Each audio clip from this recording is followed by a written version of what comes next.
Please subscribe the YouTube channel. Sir, Bharat में अभी जो स्वच्छता अभियान चल रहा है, उस आपको क्या लगता है वो किस हद तक कामयाब रहा है? अगर उसमें कुछ कमी रही है तो उसमें क्या क्या सुधार किए जा सकते हैं?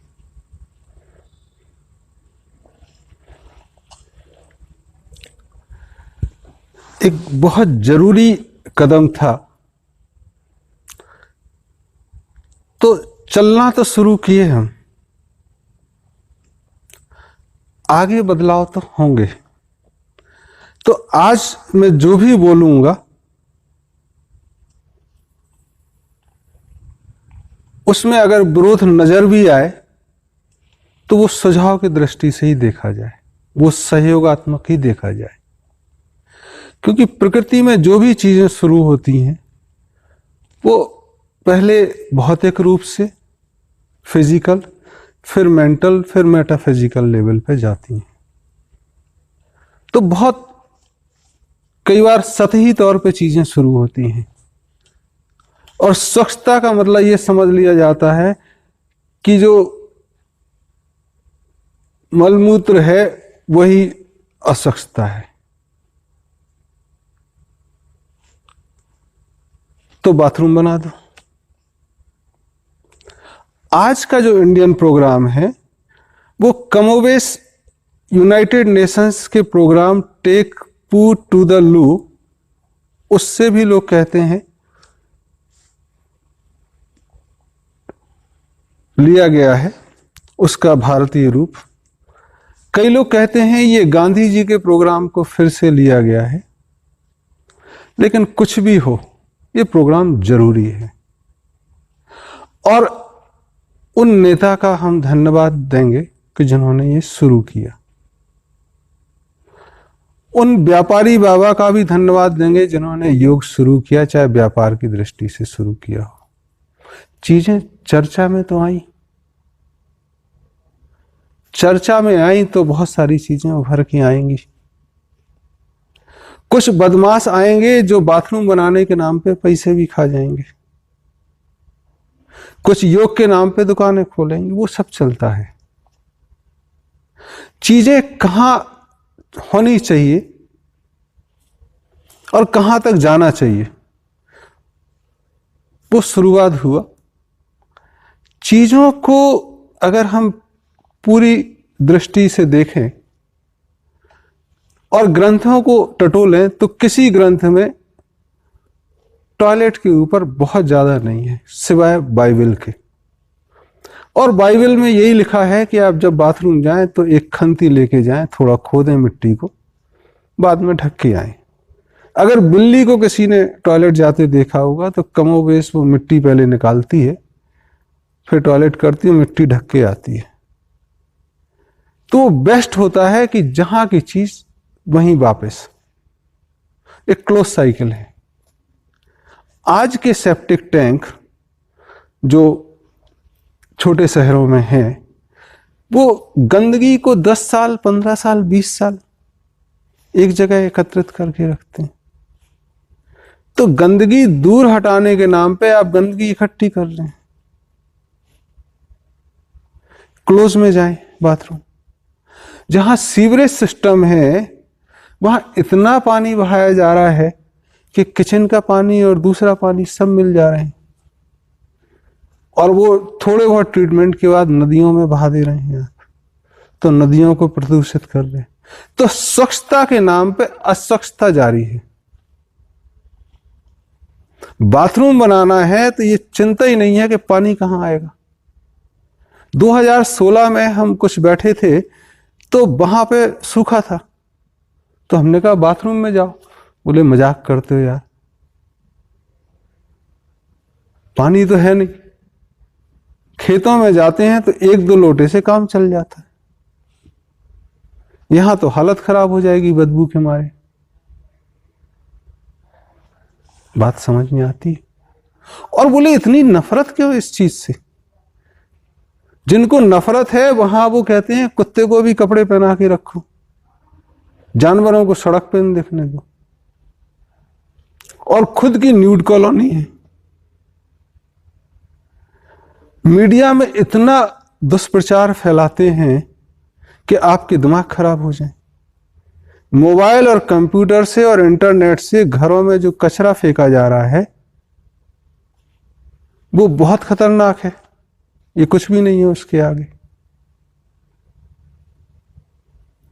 चीजें इतनी खराब हो गई हैं कि आप अगर न्यूज चैनल चला के देखो, भारतीय भी, तो जर्नलिस्ट और बहुत सारे लोग ऐसे लड़ेंगे जैसे कुत्ती बिल्ली लड़ रहे हो,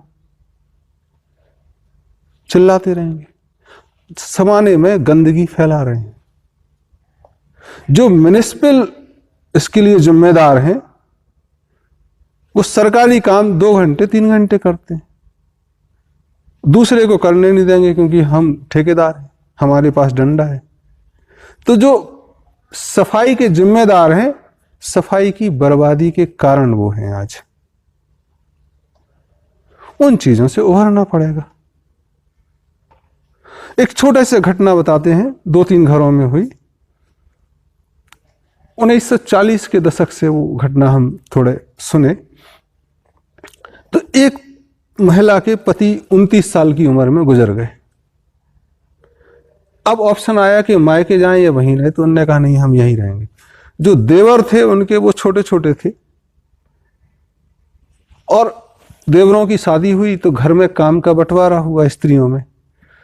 तो उन्होंने कहा कि देखो, जो नई बहू आई है वो चौका संभाल ले और हम अब कुछ है नहीं, तो मैं 2 काम ले लेती हूं, एक घर की सफाई का और एक पूजा का। ऐसे ही उनके पड़ोस में 2 उनकी सहेलियों का हुआ। तो दूसरे घरों में एक ने कहा हम सफाई का काम ले लेते हैं क्योंकि घर बड़ा था, और दूसरे घर में सफाई के कर्मचारी दूसरे थे, उन्होंने कहा पूजा का काम ले लेते हैं। तो अगले 50 सालों में जो हुआ वो एक ध्यान देने लायक चीज है कि जहां सफाई और पूजा का दोनों काम लिए थे, वो महिला सवेरे उठें, सफाई करें, बाथरूमों की, घर की सफाई करें, खुद नहाए अच्छी तरह से और पूजा में जाए। और कोई बिना नहाए हुए मंदिर आ जाए तो डांटे। खाना बन के आए तो प्रसाद वो लगाएं सबसे पहले। दूसरे घर में जहां सफाई उन्होंने सिर्फ संभाली, उनको कुछ और करना ही नहीं है, तो वो खुद भी गंदे बैठे रहे। तो लोग जो पूजा में जाते थे कोई इनसे थोड़ा दूर रहो, अभी ये बाथरूम से निकल के आई हैं, साफ आफ करने। और जो तीसरे घर में सिर्फ पूजा करते थे, वो मंदिर में बैठ के गए थे, तुम दूर रहो, तुम बाथरूम से आए होगी, साफ होके आओ। 2 घरों में उन महिलाओं की इज्जत जो सिर्फ पूजा करती थी और सिर्फ बाथरूम साफ करती थी, धीरे धीरे कम होने लगी।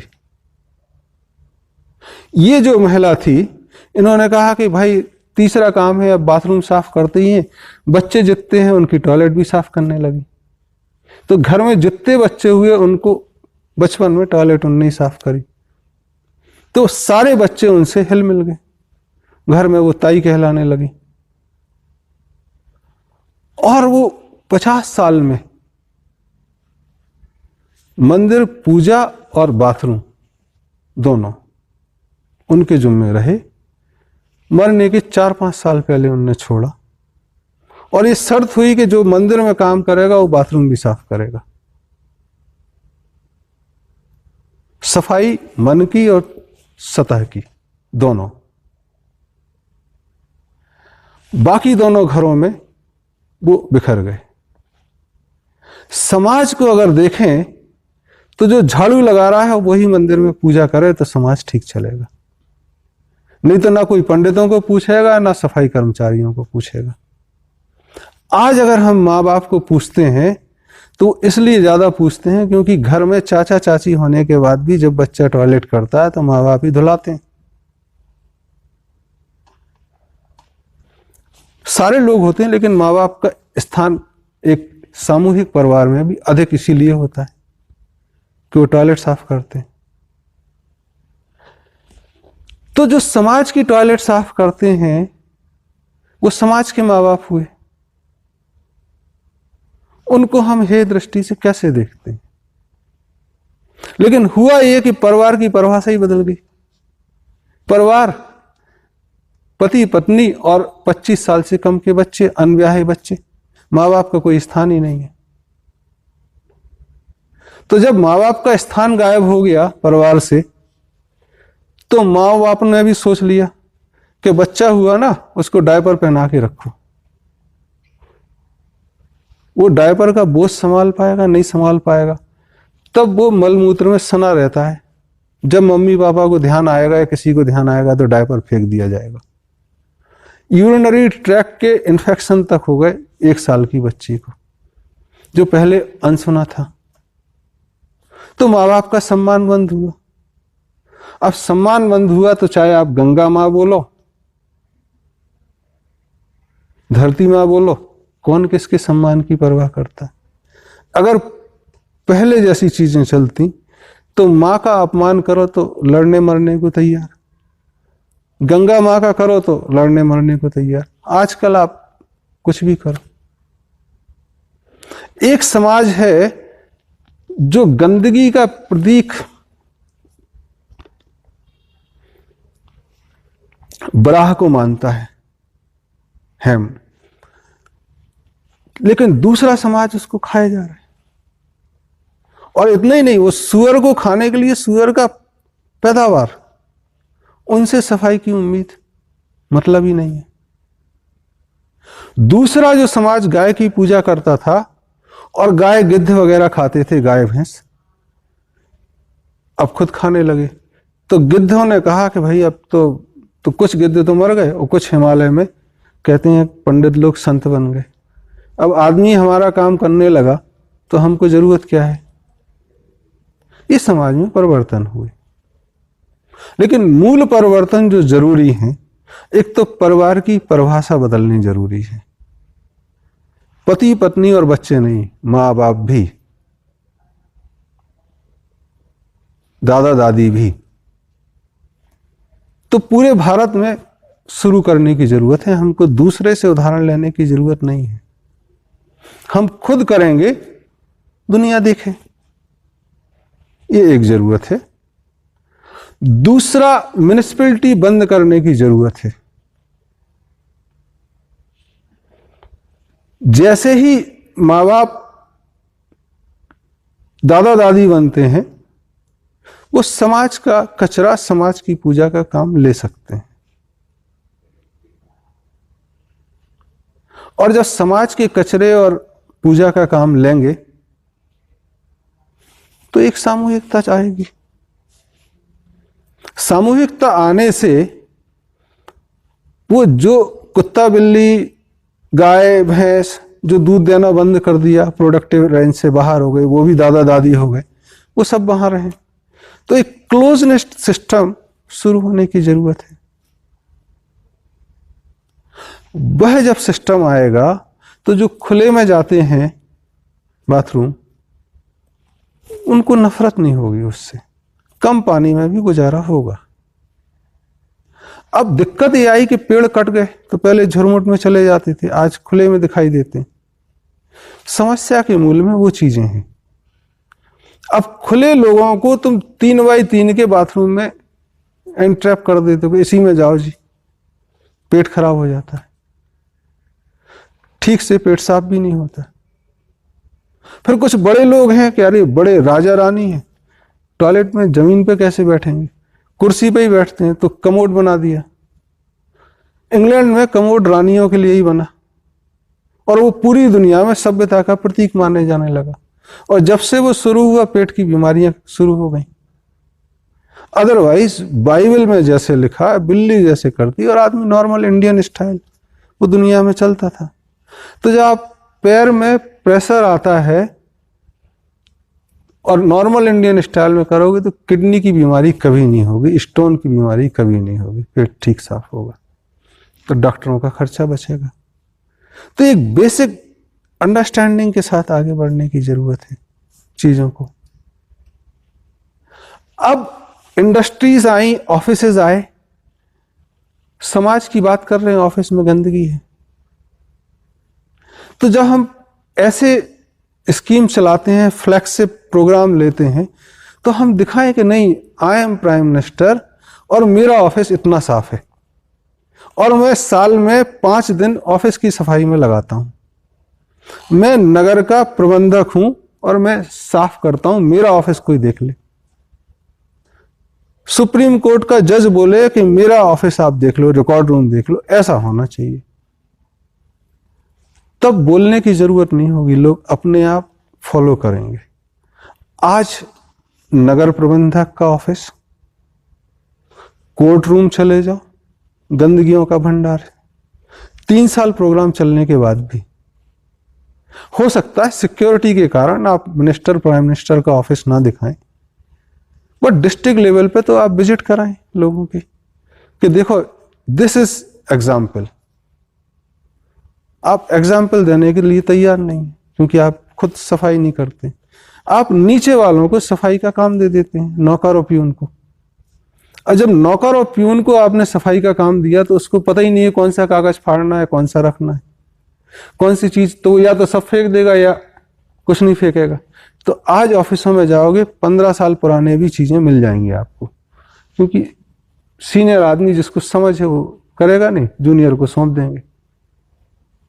तो जो 5S कल्चर चल रहा है, अगर उसको रियल में इंप्लीमेंट करना है तो सबसे सीनियर मोस्ट को सफाई का जिम्मा लेना पड़ेगा, और जो सफाई का जिम्मा ले वो सीनियर मोस्ट कहलाए, क्योंकि उसी को पता है कि क्या सही है क्या गलत है।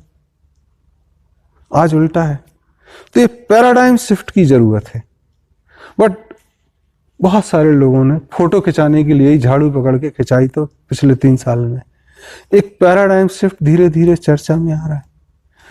तो ये हम करेंगे तो शायद पूरी दुनिया देखे, इसलिए इस पे हमें आगे होना है और मेरा पूरा सहयोग है।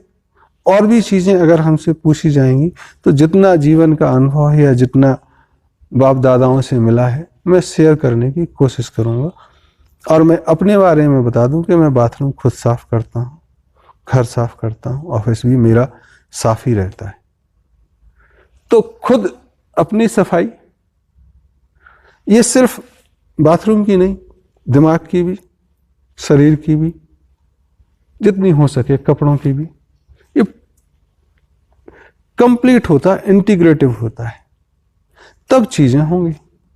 हो सकता है कि इस शुरुआत से जो हमारे यहाँ जातिगत भेद हैं वो भी खत्म हो, रिजर्वेशन की जरूरत खत्म हो, जो हे दृष्टि से और उच्च दृष्टि से देखने की चीजें हैं वो। आज तुम देखोगे जो सिर्फ पंडित हो गए सबके पेट मोटे हैं, अगर आप पास जाओ तो उनके मुंह से बदबू आएगी। सफाई की बात का क्या मतलब है? स्वस्थ खुद नहीं है तो जितना मांस इकट्ठा हो जाएगा वो जलेगा तो बदबू आएगी। और दुनिया के तमाम पंडित, सब धर्मों के पंडित, आज बदबू का भंडार है, आप पास जा नहीं सकते। वो तो कर्म के कारण है, आप धर्म की बात करके भी। तो वहां चीजें बदलने की जरूरत है, एक पैराडाइम शिफ्ट करने की जरूरत है। एक सफाई कर्मचारी को मंदिर का पुजारी बनने की जरूरत है और मंदिर के पुजारी को भी बाथरूम साफ करने की जरूरत है। नदियों के किनारे बड़े बड़े बाथरूम बनाने की जरूरत है कि आज मैं बाहर जाऊंगा तो मुझे उतना ही बड़ा बाथरूम मिले जितना मेरे घर में है, या मैं देख के तो आऊं मॉडल बाथरूम होते कैसे हैं। क्या attach bathtub, commode plus Indian style toilet एक साथ हो सकती है? एक घर में क्या ऐसे मॉडल हो सकते हैं कि उसी टॉयलेट को आप कमोड के रूप में कर लें, जो बीमारों के लिए, वृद्धों के लिए जरूरी है, और उसी को आप इंडियन स्टाइल में यूज कर लें? इस पर रिसर्च की जरूरत है। ऑफिस और घर साल में एक बार साफ हो, जो अभी कभी ईद पे, क्रिसमस पे या दिवाली पे होती। क्या हम एक क्लीनिंग फेस्टिवल नहीं बना सकते हैं साल में? 3 दिन सफाई का फेस्टिवल है।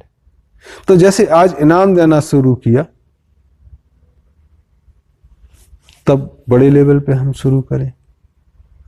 जेलों में भी सफाई हो, और जो ऑफिस में गंदे गंदे लोग बैठ गए हैं आप हटा नहीं रहे हो, कचरे को अलग अलग जगह आपने रख दिया तो कचरा दिखाई नहीं दे रहा है। तो जो आदमी कचरे सरकारी ऑफिसों में या इंपॉर्टेंट जगह बैठ गए हैं उनको हटाना ज्यादा जरूरी है। आपने अलग अलग डिपार्टमेंट में 20 खराब लोग बिठा दिए जिससे कोई दिखाई नहीं, उनको आप एक जगह लाओ, फिर जरूरत है तो हटाओ, कचरा साफ करो। तो ये तमाम चीजें जो कचरे से जुड़ी हुई हैं, एक इंटीग्रेटिव अप्रोच, जो नारा है कि सबका साथ तो सब खुशहाल, तभी होंगे, नहीं तो अलग अलग सब फटे हाल रहेंगे, बेहाल रहेंगे। Thank you.